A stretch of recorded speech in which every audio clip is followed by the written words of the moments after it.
Hello दोस्तों। तो सबको नमस्ते, welcome to the SSC team. I am your CA Sanjay भैया। तो दोस्तों, ऑल माय सीए फाउंडेशन के दोस्तों, तो एग्जाम का प्रिपरेशन किस लेवल पे चल रहा है? बहुत अच्छा। होप सो कि बहुत अच्छा नहीं, एकदम बहुत ही अच्छा। तो आइए चलिए इसको थोड़ा इंटरेस्टिंग बनाते हैं। अभी भी आपके पास एक दिन का पूरा टाइम है। तो कुछ चीजें ऐसा होता है कि एग्जाम के 24 घंटा पहले भी अगर आप उस कुछ चीजों के ऊपर, टेक्निकलिटी के ऊपर अगर फोकस करते हो, maybe you get some extra marks which help you not only to pass the exam but also to actually nullify any deficiency in other subjects.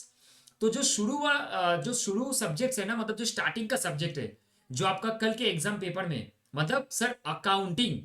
तो अकाउंटिंग में कौन सा चैप्टर को आपको थियोरिटिकल बेस के लिए पढ़ना है और कौन सा चैप्टर आपका मोटा मोटा पकड़ के चलो आएगा ही आएगा, तो एक बार डिस्कस कर लेते हैं। और जिसमें आपको थोड़ा ध्यान देना है, क्योंकि आपका टोटल, आप मान के चलो आपको 5 टोटल क्वेश्चंस करने हैं, जहां पे क्वेश्चन वन कंपलसरी आपका क्या है सर? क्वेश्चन वन जहां पे आप मेरा एकदम पूरा कंपलसरी। तो आपका क्वेश्चन वन जो है वो आपका कंपलसरी है, जहां पे आपका ऑलमोस्ट 12 मार्क्स रहेगा, करेक्ट। और उसके साथ आपका रहेगा 8 मार्क्स का। जो 12 मार्क्स का जो है वो आपका रहेगा ट्रू एंड फॉल्स। और ये आपका डायरेक्ट क्वेश्चन रहेंगे, सम्स भी आ सकते हैं या तो थ्योरी भी पूछ सकते हैं। बाकी का क्वेश्चन नंबर 2 से लेके क्वेश्चन नंबर 6 तक total out of 5 question you need to answer 4 question. 4 question आपको करना है आउट ऑफ 5, जहां पे 20 × 4 है, मतलब 80। तो कुछ इस तरह क्वेश्चन का पैटर्न होता है। अब जो 20 मार्क्स का जो 4 क्वेश्चन रहेगा, उसमें आपका कुछ भी दे सकता है, मतलब उसमें 10 10, 5 5 10, 4 4, 8 4 ऐसा हो सकता है, 6 8 6 हो सकता है, कुछ भी हो सकता है। It depending on the examiners mindset, basis on the question framing. Got it? तो ये कुछ इस तरीके का सवाल आएगा।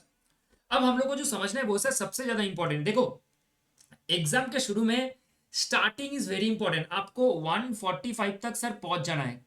ओके, 145 तक पहुंच जाना है, मतलब 145 नहीं, सॉरी मैंने गलती बोल दिया, 130 तक पहुंच जाना है, ठीक है। माई बैड, 145 पहुंचोगे तो भाई क्वेश्चन पेपर डिलीवर हो जाता है उस टाइम पे। तो 130 तक पहुंच जाना है। एग्जाम के 1 घंटा पहले कुछ नहीं पढ़ना है, कुछ नहीं सोचना है। बहुत सारे बच्चों को मैंने देखा है जाते जाते पढ़ते, माइंड को थोड़ा रिलैक्स रखना है। हो सकता है you can go through it, मैंने भी किया है, बस से जाते जाते पढ़ता हूँ। ठीक है, कुछ एक दो क्वेश्चन जो मुझे लगता है कि यस चलो पढ़ लेते हैं, एक बार थोड़ा रिकैप कर लेते हैं, बाकी कुछ नहीं करना है। 130 तक पहुंच जाना है। आपको एडमिट कर लेना है, आधार कार्ड अपना लेना है, कैलकुलेटर नॉर्मल वाला लेना है, मतलब कैशियो वाला जो या सिटीजन वाला जो नॉर्मल होता है वो लेना, साइंटिफिक मत लेके जाना। स्मार्ट वॉच मत पहनना, नॉर्मल जो नॉर्मल वॉच होता है ट्रेडिशनल अप्रोच वाला वो पहनना है। Pencil, blue pen, black pen, सब बॉल पेन, इरेजर, ओके, ये सब कैरी आपको करना है। पेंसिल जरूर कैरी करना, वो हेल्प होगा। अब ये सब कैरी करने के बाद सर आपको जाना है 130 तक पहुंच जाना है। 145 में आपको पूरा एकदम माइंडसेट पूरा रेडी है भाई, वॉशरूम वॉशरूम जो करना है करके आके एकदम बैठ जाना 142 तक। उसके बाद 3 मिनट खुद को पूरा एकदम आंख बंद करके रिलैक्स करो, पूरा एकदम आई क्लोज करो और रिलैक्स करो, चिल करो अपने आप में। वो कॉन्फिडेंट पूरा जिंदा करो जो लास्ट 6 महीना से तुम पढ़ के आए हो, उस कॉन्फिडेंट को लाओ।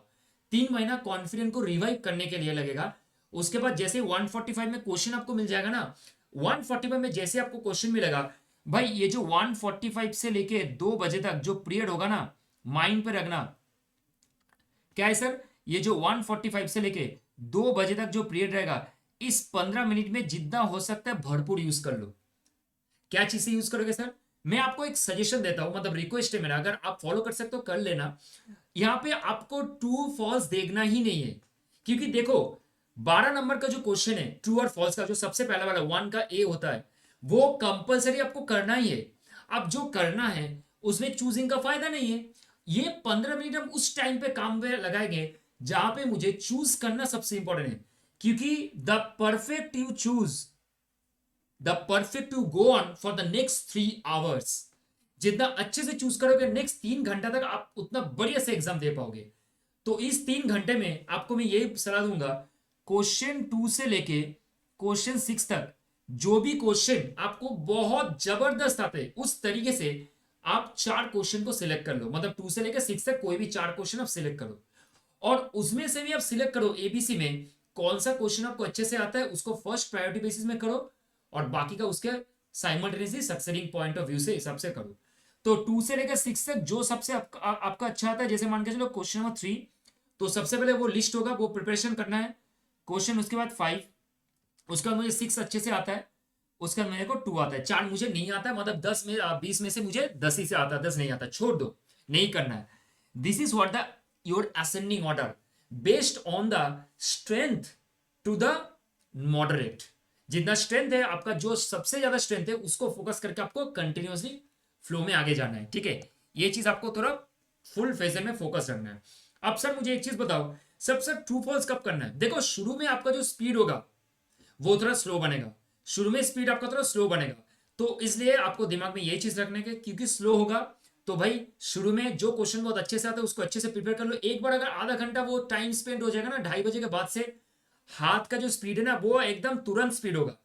तो मेरा रिक्वेस्ट होगा आपको ना, सबसे पहले क्वेश्चन 3 या तो मैं जस्ट मेरा एग्जांपल की सबसे बता रहा हूं, या तो क्वेश्चन 5, ये दोनों करने के बाद पहले 2 जो क्वेश्चन हो जाएगा ना, 2 क्वेश्चन करने के बाद आप ट्रू फॉल्स पकड़ लो, मतलब क्वेश्चन नंबर 1 को पकड़ लो।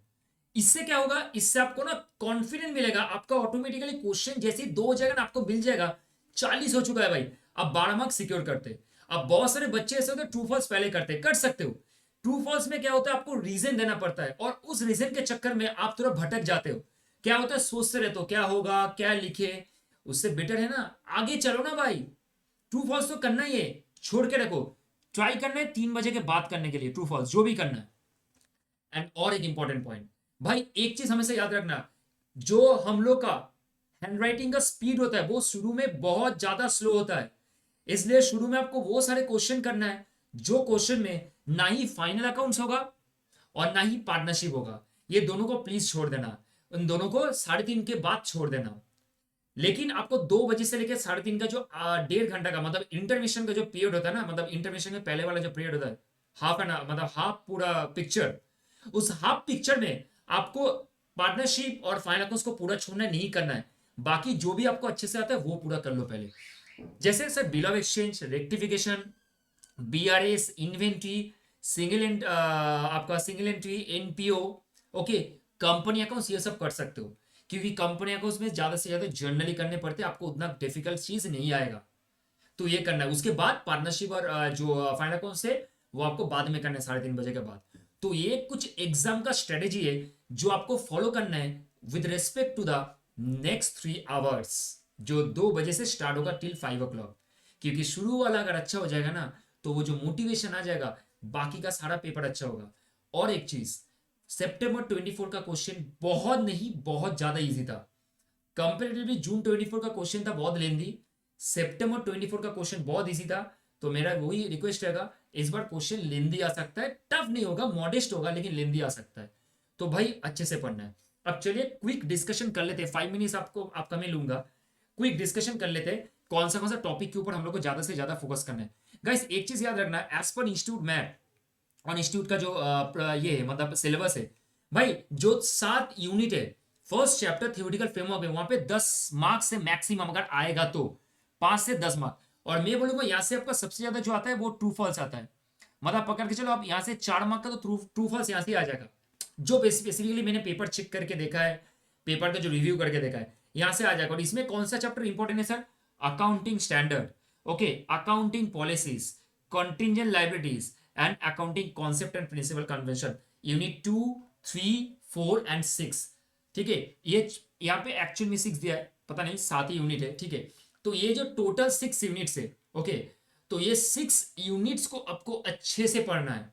एक 6 यूनिट्स में से 2, 3, 4 और 6 नंबर यूनिट आपका, टोटल 4 यूनिट से क्वेश्चन आपका ज्यादा आता है with respect to the theory, got it. ज्यादा से ज्यादा आपका 10 मार्क है, उससे भी कम आता है, उतना नहीं आता है भाई, ठीक है। तो ये थियोरिटिकल पार्ट के लिए आपको इंपॉर्टेंट है, उसको अच्छे से पढ़ना, छोड़ के मत जाना भाई, ये बेस बिल्डर है। उसके बाद accounting process, sir accounting process में वेटेज आप देख रहे हो 30 मार्क्स से, तो चैप्टर नंबर 2 अकाउंटिंग प्रोसेस में कुछ नहीं छोड़ना है, क्या इंपॉर्टेंट सबसे वो देख लेते हैं। देखो भाई सबसे इंपॉर्टेंट जो है, आपको एक क्वेश्चन तो जर्नल एंट्री से आ सकता है, लास्ट टाइम जर्नल एंट्री भी पूछा था, कैश बुक भी पूछा था, तो आ सकता है। तो कैश बुक, जर्नल एंट्री, ये सबसे इंपॉर्टेंट है, ओके। यहाँ पे सबसे यूनिट नंबर 1 पे कैश बुक जर्नल एंट्री सबसे इंपॉर्टेंट है। और यहाँ पे आपका क्या है सर, आपको रेक्टिफिकेशन ऑफ एरर्स बार बार देता है, बहुत ज्यादा इंपॉर्टेंट है। छोड़ना मत, 4 मार्क के भी होगा तो देगा, 2 मार्क का भी होगा तो देगा, लेकिन देगा ही देगा। ठीक है, उसके बाद सर बीआरएस करके जाना है, हर साल आता है, हर टर्म में आता है, बीआरएस करके जाना है। 5 होगा फिर भी आएगा, 4 होगा फिर भी आएगा।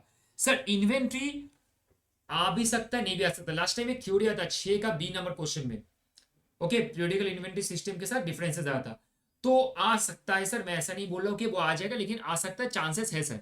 ओके, चांसेस है, मतलब आप करके जा सकते हैं। जैसे लास्ट टाइम आप देखोगे periodic inventory system and perpetual inventory system, दोनों के बीच में 5 मार्क के डिफरेंसेस दिया था, 6 का बी नंबर क्वेश्चन, तो आ सकता है। तो आपको करके जाना है, थ्योरी थोड़ा पढ़ के जाना है, क्वेश्चन एज सच कोई फ्रेम नहीं करता है, जो भी किए हो उसको कर लेना, हो जाएगा, या तो रिवाइज एक बार कर लेना।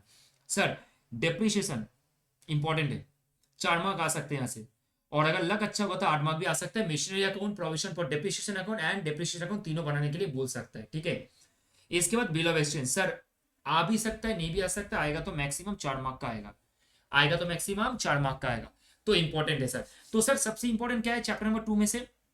Sir bill of exchange, rectification of errors, BRS, ये तीनों कर लोगे तो गारंटी है मेरा 15 मार्क्स आपका जरूर कंप्लीट होगा।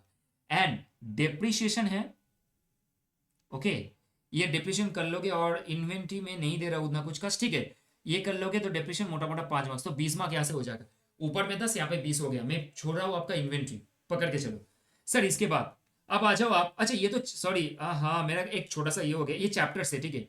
तो अब देखो यहाँ पे ये जो क्या है सेक्शन 2 में वेटेज मैंने यहाँ पे बता दिया। अब आ जाओ सबसे इंपॉर्टेंट जगह, जो है आपका चैप्टर नंबर 7। सर यहाँ पे चैप्टर नंबर देखो 3, 4, 5, 6, तो टोटल ये चैप्टर डिस्कशन करने के बाद समझ में आ गया कि भाई चैप्टर नंबर जो रेक्टिफिकेशन है, यूनिट नंबर चैप्टर नंबर 2 में, यूनिट नंबर 3 में बिल ऑफ एक्सचेंज, और आपका सबसे इंपॉर्टेंट क्या है सर यहाँ पे? बीआरएस। यहां से क्वेश्चन आएगा ही आएगा, फ्रेम होगा, डेफिनेशन आप करके जा सकते हो। चैप्टर नंबर जो 5 है, ठीक है, ये सर बन गया।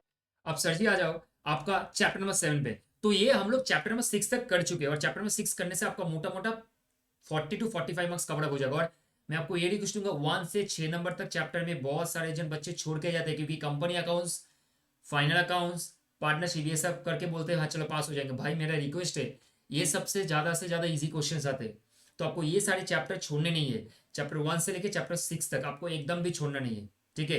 सर उसके बाद आ जाओ फाइनल अकाउंट्स में, चैप्टर नंबर 7, चैप्टर नंबर 7 में क्या है sir? Preparation of final accounts of sole proprietor. Sir trading concern का या मैन्युफैक्चरिंग कंसर्न का आपको बनाना है फाइनल अकाउंट्स। इसमें से आपको 10 पकड़ के चलो आता है, मोटा मोटा लास्ट टर्म पे भी आता है, उसके लास्ट टू लास्ट टर्म जून में भी आता है, अब मोटा मोटा आ जाता है सर। लेकिन इन दोनों में से कोई भी एक आता है। लास्ट टाइम एनपीओ आया था, तो फाइनल अकाउंट्स के साथ आपका आप बोल सकते हो एनपीओ आ सकती है या तो सिंगल एंट्री। तो मैं आपको बोलूंगा इस बार थोड़ा इंपॉर्टेंट सिंगल एंट्री को देके जाना, हो सकता है आपको बनाने के लिए दे दे, ठीक है, स्टेटमेंट ऑफ अफेयर्स आपको बनाने के लिए दे दे, तो आप सिंगल एंट्री देख के जाना। एनपीओ आपको पता है सर, एनपीओ सबको ही करके जाता है, लेकिन सिंगल एंट्री बहुत जन नहीं करके जाते, क्योंकि मल्टीपल अकाउंट बनाने पड़ते हैं। तो मेरा रिक्वेस्ट रहेगा सिंगल एंट्री अच्छे से देख के जाना, इस बार चांसेस हाई है कि आ सकते हैं 4 मार्क के लिए भी, ठीक है। तो सर यहाँ पे आपका वेटेज कितना देखो, 20 से 25 मार्क, तो यहाँ से अच्छे से करोगे तो मोटा मोटा पकड़ के चलो आपको 10, और यहाँ पे आपका मान के चलो 6 से 7 मार्क, तो यहाँ पे 16 कवर अप मोटा मोटा हो जाएगा। फाइनल अकाउंट्स में भाई आपको एक चीज समझना है, जो नहीं बोला है वो सोचना नहीं है, जो बोला है उतना ही करना है। और इंपॉर्टेंट क्या है, कुछ कुछ इंप्लाइड रहते हैं, कुछ एडजस्टमेंट, जैसे इंटरेस्ट ऑन लोन, जैसे प्रीपेड इंश्योरेंस, कुछ रहते हैं जो आपको अच्छे से समझ के करना है, outstanding salary, outstanding expenses etcetera. और सर सारे एडजस्टमेंट को प्लॉट करके आना, मार्क्स वहां पे ही कैरी होता है। अगर आपने अच्छे से ना देखो, आपको ट्रायल बैलेंस दिया जाएगा, या तो कुछ डिटेल्स दिया जाएगा सारे लेजर्स के, उसके बाद क्या होगा, आपको पूरा प्लॉट करने पड़ेंगे, PL and balance sheet. Please भाई रिक्वेस्ट है मेरा, प्लॉट करो, प्लॉट करने से भी 2 मार्क्स आएगा, सीक्रेट है, 2 मार्क्स आएगा, प्लॉट कर देना, मार्क्स कैरी होते जाएगा। उसके बाद एडजस्टमेंट करते जाना, हर एक एडजस्टमेंट में कुछ मार्क्स रहता है, depending on the number of adjustment provided in the exam. Got it sir? NPO single entry, single entry करके जाता जाना, एनपीओ ठीक है करके जाना, कोई मतलब ऐसा बड़ा बात नहीं, क्योंकि लास्ट टाइम आया था। सर इसके बाद सबसे ज्यादा इंपॉर्टेंट जो है वो है पार्टनरशिप। सर पार्टनरशिप सब पकड़ के चलो, 20 मार्क का मोटा मोटा मैंने देखा आ जाता है, या तो 18 मार्क का आ जाता है। लास्ट टाइम सब एडमिशन और रिटर्न में दोनों ही आ गया था, तो इस बार इंपॉर्टेंट क्या है सर? सर डिसोल्यूशन, इस बार डिसोल्यूशन इंक्लूडिंग पीसमेल डिस्ट्रीब्यूशन, मतलब आपको गार्नर वर्सेस मारे जरूर करके जाना है गाइस, ओके। मैक्सिमम लॉस में तो जरूर करके जाना है। गवर्नर वर्सेस मार्टिन रूल जरूर करके जाना, आने का चांसेस बहुत हाई है, ठीक है, रिवाइज जरूर कर लेना। और गुडविल वैल्यूएशन जरूर देख के जाना, किस तरीके से गुडविल का वैल्यूएशन होगा। और तो और सर एडमिशन रिटायरमेंट देख के जा सकते हो, लेकिन डेथ जरूर देख के जाना, क्योंकि रिटायरमेंट अगर किसी को आता है तो डेथ भी आता है, सेम चीज है। सिर्फ रिटायरमेंट में आपको क्या करना पड़ता है, रिटायरमेंट में आपको खुद भी आप पैसा ले सकते हो, या तो आपके मतलब रिप्रेजेंटेटिव को दे सकते हैं, लेकिन डेथ में एग्जीक्यूटिव्स को देते हैं, ठीक है। तो बेसिक डिफरेंस है, लेकिन आप डेथ और डिसोल्यूशन अच्छे से करके जाना। और गुडविल का वैल्यूएशन जो आपका यूनिट नंबर 1 में है, ठीक है सर। ये यहाँ से आपका मोटा मोटा 20 मार्क्स तो आएगा, इसमें फोकस करना है, थ्योरी यहाँ से नहीं आता है। I am requesting to first, बहुत रेयर चांस से यहाँ से आएगा, यहाँ से डायरेक्ट क्वेश्चन फ्रेमिंग होता है। सर अब आ जाओ मेन जगह पे, सबसे ज्यादा इंपॉर्टेंट, और वेटेज भी आप देखो बहुत बढ़िया, 25 तक मार्क्स आ सकता है और आता भी है, 20 मार्क आ ही जाता है, मैं आपको गारंटी देकर रख रहा हूं। तो सबसे ज्यादा जो इंपॉर्टेंट है वो है इश्यू ऑफ शेयर, यहां से क्वेश्चन फ्रेम होने का चांसेस बहुत हाई है, 5 से 10 mark. Sir issue of shares direct question आएगा एक आपको, प्रोराटा अलॉटमेंट देगा, प्रोराटा को छोड़ के कुछ मत करना, प्रोराटा जरूर देगा, कॉल सी नहीं, कॉल सी तीनों एडजस्टमेंट देख के जाना विद री इशू, 100% आएगा, आता ही है, बार बार आता है, ठीक है। डिवेंचर आप बोल सकते हो last time redemption of debenture देते तो इस बार चांसेस आइए कि इशू ऑफ डिवेंचर हो गई तो हो सकता है, लेकिन गाइस यहां से सबसे ज्यादा इंपॉर्टेंट जो है वो है issue of shares. Okay, redemption of prefer का क्वेश्चन लास्ट टाइम आया था, तो इस बार गाइस रिडेम्पशन ऑफ प्रेफर देख के जाना है, लेकिन जो मुझे लगता है इस बार बोनस शेयर्स, ओके, जो आपका देखो यहाँ पे यूनिट नंबर 4 है, और राइट शेयर्स बहुत इंपॉर्टेंट है, जहां से यहाँ से क्वेश्चन आ सकता है, बोनस और राइट शेयर से क्वेश्चन जरूर आ सकता है, आप पकड़ के चलो 5 से 10 मार्क। तो guys issue of shares, bonus and right share से सबसे अच्छे से करना है, और रिडेम्पशन ऑफ प्रेफ शेयर्स और इश्यू ऑफ डिवेंचर करके जाना, रिडेम्पशन डिवेंचर करके जा सकते हो, थोड़ा डिफिकल्ट टॉपिक रहता है, लेकिन ये चारों आप करके जाओगे तो आराम से आपका कवर अप हो जाएगा, ऑलमोस्ट 15 मार्क्स, ठीक है। तो खत्म सर, हम लोग का पूरा टॉपिक खत्म कर दिया मैंने, तो अच्छे से मैंने डिस्कस किया कौन सा टॉपिक में ज्यादा फोकस करना है, ये पूरी प्रैक्टिकल एस्पेक्ट, यहां से थ्योरेटिकल आने का चांसेस कम है, पूरा प्रैक्टिकल आप बोल सकते हो, यहां से भी प्रैक्टिकल, ये सारे प्रैक्टिकल चैप्टर है आपका, ओके। ये आपका आप बोल सकते हो ये भी प्रैक्टिकल है, तो आप पकड़ के चल सकते हो कि यहां से हो गया 20 मार्क मिनिमम पकड़ के चलते, 15 35, और यहाँ पे आपका 15, मतलब आप पकड़ के चलो 50 मार्क का, तो आपका सिर्फ प्रैक्टिकल वाला क्वेश्चन ये लास्ट तीनों चैप्टर से आएगा। कौन सा 7, एक्चुअली तीनों चैप्टर नहीं, 9 10 11 एंड आपका 7, देखो यहाँ पे 7 8 9 10 11, ओके। 7 से लेके 11 तक ये चैप्टर करने से आपका 50 मार्क्स ऑटोमेटिक कवर होता है, बाकी 6 चैप्टर में आपका 50 मार्क्स है। और जहां पे सबसे ज्यादा वेटेज क्या रहता है थ्योरी में, तो यहाँ पे पूरी थ्योरी मैंने बोला है, ये थ्योरेटिकल क्वेश्चन यहाँ से आता है, फ्रेम होता है, यहाँ से थ्योरी आता है सर, कैश बुक वगैरह से भी थ्योरी आता है, और आपको यहाँ से जो क्वेश्चन फ्रेमिंग होता है प्रैक्टिकल, आप मकर के चलो कि 10 से 15 मार्क्स का मैक्सिमम प्रैक्टिकल आएगा, ओके। बाकी थ्योरी क्वेश्चन फ्रेम होगा 10 से 15 नहीं, आप पकड़ के चलो, मैं अगर बोलूंगा तो 15 से 20, ठीक है, 15 से 20 आपका थ्योरेटिकल आएगा। तो गाइस मेरा ये रिक्वेस्ट रहेगा कि आपका ऑलमोस्ट 80 मार्क्स का प्रैक्टिकल, 70 से 80 मार्क्स का प्रैक्टिकल, बाकी का थ्योरी आता है। तो गाइस ये कुछ छोटा सा एक शेयरिंग था आपके साथ regarding the approach what you are going to use in the exam hall itself and how you are going to prepare for the next 24 hours. तो गाइस हाथ जोड़ के मेरा रिक्वेस्ट है अच्छे से देना, जब भी आज पूरा दिन रिलैक्स करना, माइंड को रिवाइज करना, सिर्फ जो भी सीखे उसको रिवाइज करना, रिकैप करना, रिकैपिटुलेट करना, और अपने मम्मी पापा का फेस जरूर रात को सोते टाइम पे, जाने के टाइम पे देख लेना, और सुबह उठ के देख लेना, बस वो मोटिवेशन ऑटोमेटिक आएगा। और जरूर उनका चरण स्पर्श करना, सुबह एग्जाम जाने से पहले सबको ही करता है, आई नो दैट। और भगवान जी को, परमात्मा को बोल के जाना, हे भगवान आपके सामने सब कुछ है, मैंने जितना एफर्ट देना था मैंने पूरा दिया है, आप आपके भरोसे में पूरा एग्जाम हॉल में जा रहा हो, आप मुझे सिर्फ पकड़ के रखना, और मेरा दिमाग पूरा आप ऑटोमेटेड करके रखना, वो चलना चाहिए एग्जाम हॉल में, बस ये दुआ रहेगा। ऑल द बेस्ट दोस्तों, अच्छा करोगे, फर्स्ट एग्जाम अच्छा होगा तो सब चीज अच्छा होगा, और यस आप लोग अच्छा करके आओगे, क्या करके आओगे अच्छा, तो पूरा 100% देके आएंगे सर। चले guys, all the best, you are going to rock it guys, जय हिंद गाइस।